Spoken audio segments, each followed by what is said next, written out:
गणेश उत्सव का अपना एक महत्व होता है, लेकिन रुद्र अवतार कहे जाने वाले हनुमान जी का भी सदा महत्व रहता है।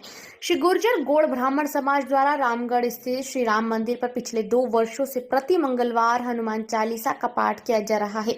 श्री हनुमान चालीसा का सामूहिक पाठ समाज द्वारा प्रति मंगलवार 7:30 बजे शुरू किया जाता है और 1 घंटे के इस हनुमान चालीसा के पाठ में श्री गुर्जर गौड़ ब्राह्मण समाज के युवा तरुणाई के साथ ही वरिष्ठ जन भी इसमें बढ़ चढ़कर हिस्सा लेते हैं। किसी समाज द्वारा सामूहिक रूप से प्रति मंगलवार हनुमान चालीसा पाठ करने वाली बात कम ही देखने को मिलती है।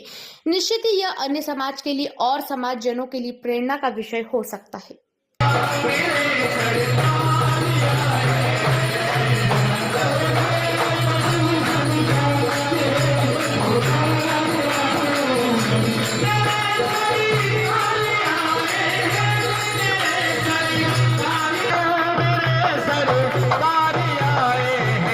लगे कुटिया भी गुलशन सी, लगे गुलशन भी गुलशन सी, मेरे भगवान आए हैं।